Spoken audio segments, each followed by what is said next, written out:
नमस्कार जोहार। आज हमारे साथ है बीएपी संभाग मीडिया प्रभारी जय सिंह जी जोड़िया। इनसे आज राजस्थान विधानसभा उपचुनाव को लेकर खास बातचीत करेंगे। तो सर, सबसे पहले आपका स्वागत हमारे चैनल में। जोहार, धन्यवाद। और आपका भी हमारे गांव में स्वागत है। शुक्रिया। राजस्थान विधानसभा उपचुनाव में भारत आदिवासी पार्टी का माहौल कैसा है और आप संभाग मीडिया प्रभारी हैं, अभी तक आपकी ड्यूटी नहीं लगी, क्या कारण है? देखिए, सबसे पहले तो आप तमाम आपके चैनल के तमाम दर्शक बंधुओं को फसली उत्सव दीपावली की बहुत बहुत शुभकामनाएं। और आपने जो सवाल पूछा है उसको लेकर मैं कहना चाहता हूं कि अभी जो भारत आदिवासी पार्टी का जो माहौल है वो आप लगातार न्यूज़पेपर्स और सोशल मीडिया और मेन स्ट्रीम के जो मीडिया है उनमें देख पा रहे होंगे।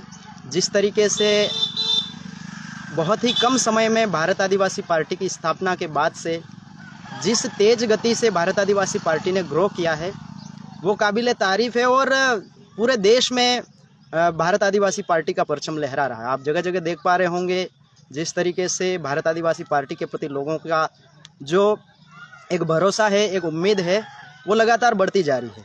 और रही बात इस उपचुनाव की, तो इस उपचुनाव में भारत आदिवासी पार्टी ने 2 जगह अपने कैंडिडेट उतारे हैं। और वो है, पहला जो है वो 84 विधानसभा है, बहुत ही लोकप्रिय विधानसभा है, पूरे देश में लगभग लोग जानते हैं। वहीं से हमारे राजकुमार जी रोत लगातार 2 बार विधायक रहे और अभी वर्तमान में उन्हें हमने सांसद बना दिया है। एक वो सीट है और दूसरी सीट है हमारी नव निर्मित जो जिला है सलुम्बर जो विधानसभा है वो दूसरी है, वहाँ हमारे कैंडिडेट को उतारा गया है। और लगभग आपको बता दूं कि आपने जिस तरीके से बोला कि माहौल कैसा रहा, तो माहौल तो ज़बरदस्त है। आप देख पा रहे होंगे कि सलुम्बर में जिस मार्जिन से राजकुमार जी रोत जीते थे वो पूरे ही राजस्थान की विधानसभा में दूसरी सेकंड पोजीशन थी। तो बहुत ही अच्छी खासी मैंडेट पब्लिक ने उन्हें दिया था और उम्मीद है इस बार का जो वहाँ का जो मार्जिन है वो उत्तरोत्तर गति से शायद मेरे ख्याल से इस बार और भी बढ़ेगा, ऐसी हमें उम्मीद है। और रही बात सलुम्बर की, तो सलुम्बर में भी इस बार लास्ट टाइम भी हमारे जीतू भाई को लगभग 51,000 वोट मिले थे। तो इस बार तो हमें लगभग पूरा भरोसा है कि इस बार 101% जीतू भाई जीत करके सदन में पहुंचेंगे। और रही बात, आपने एक और बात बोली कि अभी तक हमारी ड्यूटी क्यों नहीं लगी, तो देखिए ड्यूटी तो हमारी ऑलरेडी तय हो चुकी है। हमारे पास प्रदेश अध्यक्ष महोदय का भी कॉल आ चुका है और उन्होंने भी बोल दिया है कि जा करके कैंपेनिंग थोड़ा संभालिए। लेकिन अभी जो दीपावली का त्यौहार है इसमें हमारे घर परिवार में भी डेथ होने की वजह से, हमारे नाना जी की डेथ हो गई थी, तो उसकी वजह से घर वाले भी वहाँ पर बैठने के लिए गए हैं, तो घर पे भी रहना पड़ता है। और क्योंकि हम धरातल के कार्यकर्ता हैं तो कोशिश ये करते हैं कि जब भी त्यौहार और ये चीज़ें होती उस समय हम घर परिवार और गांव में रह करके हमारे धरातल के लोगों से मिलें। और जैसे ही हम ये दीपावली, और एक और हमने परवाड़ा जो मध्य प्रदेश का एक गांव है, ग्राम पंचायत है, उसमें एक महाचिंतन शिविर के आयोजन को लेकर के भी हमारी चर्चा हो चुकी है और वो कार्यक्रम भी तय हो चुका है। इसलिए भी हम उस कार्यक्रम की तैयारियों में लगे हुए हैं। तो उस कार्यक्रम को निपटते ही हम यहाँ से हमारा डेरा उठा करके जहाँ पर भी हमें जिस भी विधानसभा में भेजा जाएगा हम वहाँ पहुँच जाएंगे। हालांकि प्रदेश अध्यक्ष महोदय का हमारे पास कॉल आया था, उन्होंने बोला था कि आपको सलुम्बर को संभालना है, तो हमको फिर भी हमारे नाम आगे पार्टी पदाधिकारियों के पास, राष्ट्रीय अध्यक्ष महोदय के पास भेजे गए हैं कि किन किन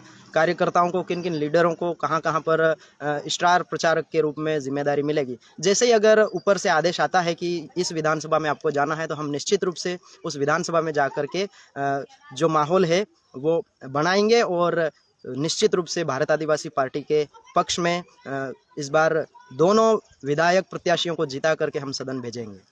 जी ठीक सर, तो अगला सवाल है आपके लिए। उपचुनाव में लगातार भारत आदिवासी पार्टी और सांसद राजकुमार रोत पर लगातार 2 बार विधायक और सांसद बनने के बावजूद भी इस क्षेत्र में विकास नहीं हुआ, ऐसा आरोप कांग्रेस और बीजेपी का है। इसके लेकर क्या कहना चाहोगे सर?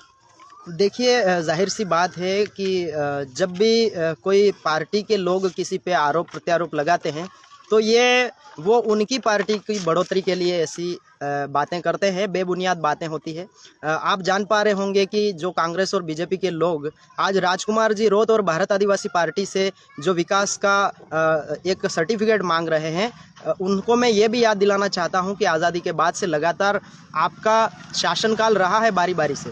तो आपने 70-75 वर्षों में जो काम नहीं किया, जो काम आप इतने सालों में नहीं कर पाए, वहाँ पर आप राजकुमार जी के ऊपर जिस तरीके के आरोप लगा रहे हैं वो बिल्कुल भी उचित नहीं है, क्योंकि राजकुमार जी अपनी क्षमता के अनुसार लगातार धरातल पे काम कर रहे हैं। अगर वो काम नहीं करते तो आप खुद देख पाते कि जहाँ पर सरकार 5-5 साल में बदलती है, तो अगर जनता को लगता है कि राजकुमार रोत काम नहीं कर रहा, तो उन्हें लगभग 70,000 की जो लीड मिली थी विधानसभा में और लोकसभा में अभी लगभग 2.5 से 3 लाख की जो लीड मिली है वो नहीं मिलती।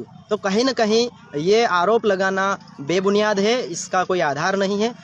जो विरोधी पार्टियां हैं वो तो कुछ ना कुछ ऐसी बातें करते रहते हैं, तो इसमें कोई बड़ी बात नहीं है, लेकिन वो हमें इस तरीके की बातें कह करके और हमारा प्रचार कर रहे हैं। उनको यूँ लगता है कि हम ऐसी बातें बोलेंगे तो शायद लोग भ्रमित होंगे, लेकिन आज सारे लोग पढ़े लिखे युवा हैं और युवा जो तय करता है वो ही व्यक्ति निश्चित रूप से सदन में जाता है। तो जो हमारी जो व्यवस्था भी है भारत आदिवासी पार्टी की, सिलेक्टेड और इलेक्टेड, यानी कि सिलेक्शन का जो पावर है वो भी पब्लिक को है और इलेक्शन करने का जो डेमोक्रेटिक एक राइट है हमें दिया हुआ वो तो है ही है, लेकिन हमने हमारी पार्टी में एक नई व्यवस्था यही बनाई है कि सिलेक्शन भी हम करेंगे और इलेक्शन भी हम करेंगे। और इसी के आधार पर हमारी आम राय से जो वोटिंग हुई है उसमें हमारे 84 से भाई अनिल कटारा को बहुमत मिला और सभी ने उनको कैंडिडेट घोषित किया।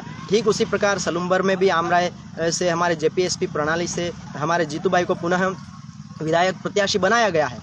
तो निश्चित रूप से हमारी पार्टी की जो व्यवस्था है वो एकदम लोकतांत्रिक व्यवस्था है, डेमोक्रेटिक वे है। तो हम बिल्कुल काम करेंगे और निश्चित रूप से राजकुमार जी रोत ने काम किया है तभी उनको इतना अच्छा मैंडेट मिला है और लोग वापस उनके ऊपर भरोसा करके और हमारी जो जेपीएसपी व्यवस्था है उसके ऊपर भरोसा करके लोग हमें अपार समर्थन दे रहे हैं और उम्मीद है कि इस बार हम दोनों ही सीटों को जीत करके राजस्थान विधानसभा में हमारी भारत आदिवासी पार्टी को सबसे बड़ी पार्टी के रूप में स्थापित करेंगे। जी सर, तो सवाल है अगला, 84 में कांग्रेस ने अपने बड़े नेताओं को टिकट नहीं देकर युवाओं को टिकट दिया है और महेश रोत, राजकुमार रोत पर भी कई आरोप लगाते नजर आए हैं। महेश रोत को लेकर क्या कहना चाहोगे?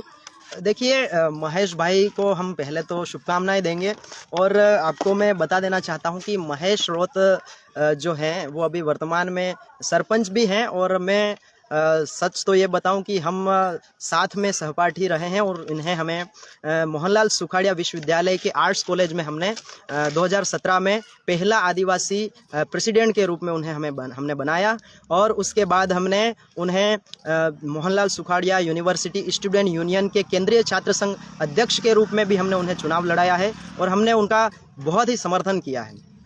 और फिर उसके बाद वो सरपंच बन गए हैं। हम कई बार उनके घर पे भी गए, सांसरपुर पंचायत से हैं वो, हम वहाँ घूम के आए और पास में राजकुमार जी का भी इलाका है। लेकिन बहुत सारे इस सवाल पे बहुत सारे लोगों के भी मेरे पास कमेंट आए हैं कि यार जयसिंह जी, आप जो छात्र संघ राजनीति थी उसमें तो आप महेश भाई का समर्थन कर रहे थे और आपने स्टार प्रचारक के रूप में भूमिका भी निभाई थी उस समय, और उस समय भी आपने, आपका जो एक और दोस्त है राजूलाल मीणा जो कि अभी वर्तमान में सेक्रेटरी है, वो भी उस समय 2017 में जनरल सेक्रेटरी का इलेक्शन फाइट कर रहा था। तो हमने हमारे राजू भैया की जो लड़ाई थी और हमने उनको खड़ा किया था, उनको हमने सेक्रीफाइस करके महेश भैया को हमने प्रेसिडेंट बनाया।